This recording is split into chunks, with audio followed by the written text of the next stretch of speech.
New Dakota, a society that survived and prospered despite the big war.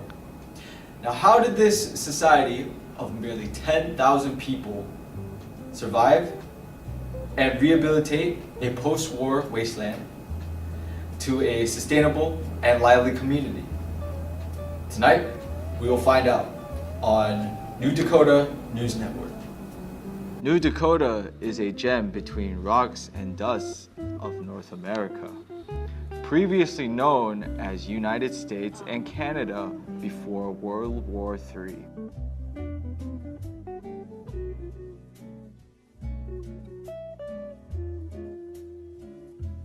New Dakota is one of the few regions that successfully survived and re-established civilization near remnants of war. Islamic terrorism is eating up large portions of the Middle East. Yeah, I was just a little kid when World War III happened back then. I mean, missiles flying, bombs dropping everywhere. There was a total mayhem, and people were tired of it. And that was the reason that's how our community came to be. So we wanted to coexist and cooperate and basically try to get along with everything that exists in life. Past histories convinced citizens of New Dakota that the reasons for breakdown of civilization came from lack of unity and sustainable development. So our community shares a very important motto, is that we opt for harmony, not only between humans and humans, but humans and animals, humans and nature, humans and technology. To not repeat the same mistakes, New Dakotians focused their development on survival and cooperation. New Dakota is a self-sufficient community. In a land where civilization had been completely wiped out, citizens of New Dakota had to rely on primitive techniques. This is a carrot, this is a potato. Our veggies are all organic, no GMO, and freshly found from this farm.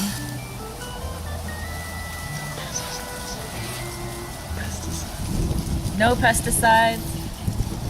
New Dakota farms are very diverse, from wheat, flour, to carrots, berries, and watermelons.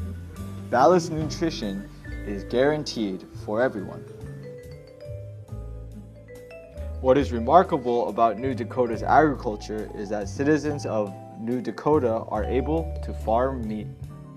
We implemented a pre-war technology that allows us to extract stem cells from animals. We then separate them into tissues and mass duplicate them.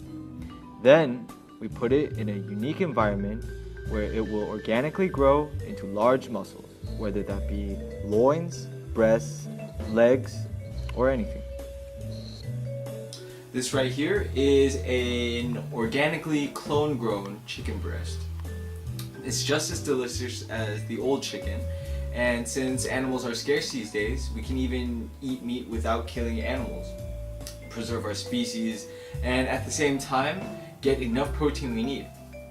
We can also keep the vegans happy, because we're not actually having to hurt animals anymore. Buildings in New Dakota are very unique. They follow the method of arcology, where creating structures is harmless to environment.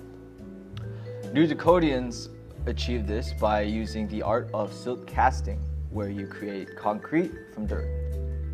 Howdy there. How y'all doing? Come along, let me show you our architecture here.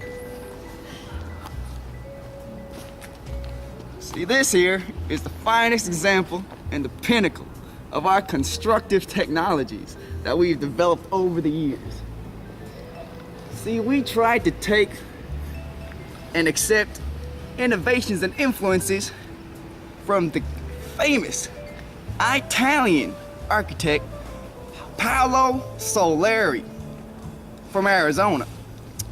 You see, Paulo constructed his eco-friendly designs from sand native to the state of Arizona. We decided to take advantage of our heinous situation and use the nuclear ashes desolating our beautiful land. Take a look and just enjoy it.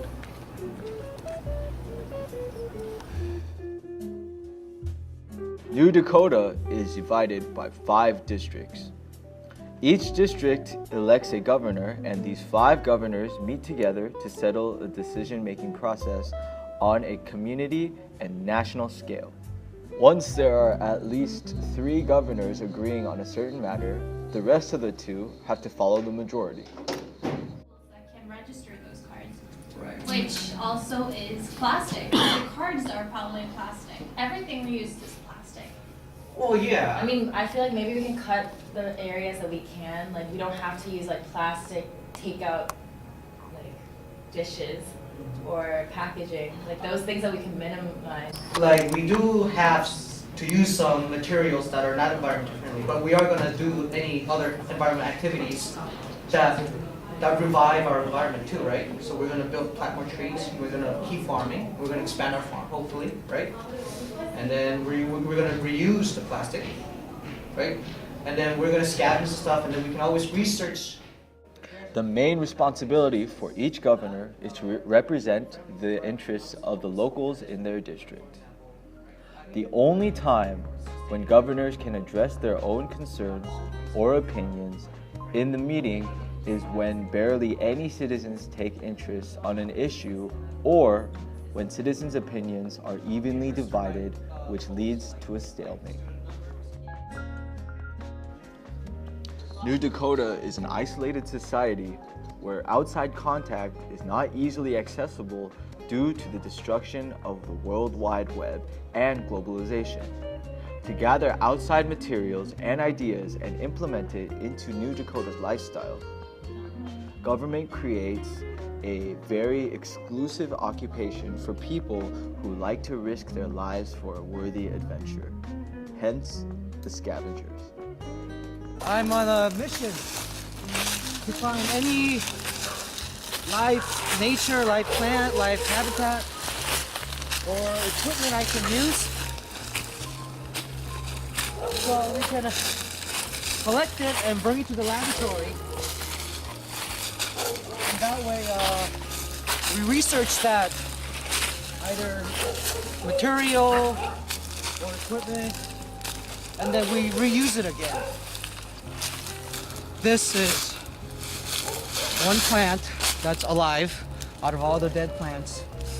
We'll probably go, we'll extract it, and then we'll probably find a way to grow it in our community again. Maybe along with that green plant over there. That looks something like acacia during the pre-World War III. But as you can see, this is almost dying out actually. So I don't know if it's going to be any useful. Oh well, we gotta make do with what we can. New Dakota's economic structure originates from the labor credit system. People in New Dakota call these hours. The amount of hours you worked is the amount of hours you can earn. In other words, numbers of hours is not only the length of time you worked, but your asset itself. All the information is stored in an intranet database. From there, it also shows the amount of hours that residents have earned during the work week or business activities. This works exactly the same as our pre-war bank account. With this check card, locals can buy things and make transactions.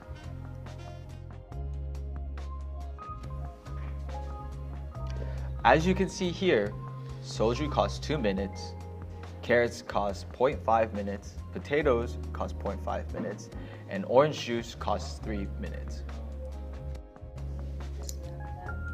Citizens of New Dakota can also personally barter themselves.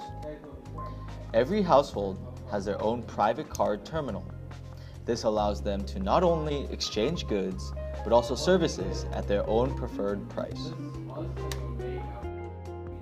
New Dakotian systems don't like to encourage excessive use of industrial machines. Therefore, they like to use handcrafted products. Clothes and accessories are a great example of this thing. So tell me about the clothes in New Dakota. How do you guys make it? Most of our furniture and clothes are handcrafted. We use wool, silk, linen, leather, and all the other stuff that we can gather from local animals and resources. Also, scavengers bring some second-hand clothes and materials that they find, and we reuse them. Pesticides was a very controversial issue. The locals decided to abandon it all, and they decided to use animals as organic fertilizers. The most common animal used are ducks. They love to eat bugs and weeds that live off of nutrients from the crops. New Dakotians are very content and playful in general. They love to party and they try to get along with everyone. Every year, to celebrate successful farming and the appreciation of survival, people gather in one location and eat and drink together with food that they harvested and alcohol that they brewed or distilled themselves. This day is called the Harvest Festival. So what is the purpose of the Harvest Festival?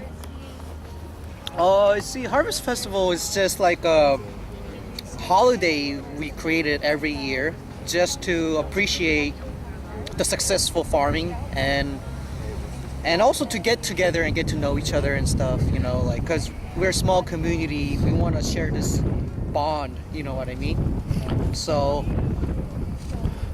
and that's just it, just party, have fun, you know, just remember that life is happy, right? I saw that you guys have the carrots and the potatoes there. Yep. So, Where did you get those from? So yeah, that's what we call it, a harvest party. We literally harvest what we farmed, and then we bring it all together in one location, and then we share that to everybody, right? So everything we have right here is free right now, right?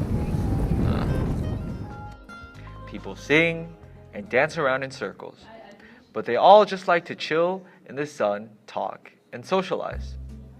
People may be unsure of the reasons of their existence, but Harvest Festival reminds New Dakotians that no matter the circumstances, it is important to be grateful and to be alive and to have food and weed. So how did New Dakota prosper? They focused on an agriculture-based society where resources were abundant, which made self-sustainability achievable. They also utilized technology that embraced nature and the ecosystem. Their political structure is comprised of a collective system where majority rules among 5 districts. The economic system was a labor currency where the amount of work was directly equated to the amount received. In the midst of all of this, a culture developed wherein the happiness of the citizens was absolutely paramount. This was achieved by drinking, by partying, the Harvest Festival, and of course socializing with your fellow neighbor. Now, the future of this great society. New Dakota, because of its geographical location, has fertile soil, and due to this, food production is increasing rapidly. Also, the population is steadily on the rise. Due to the rapidly increasing agriculture industry, families need more hands on the farm and thus are birthing babies more rapidly than ever before. Now, what does this all mean? New Dakota is a rapidly increasing society. That means it'll expand and maybe even one day revive the entire continent. This has been New Dakota News Network signing off.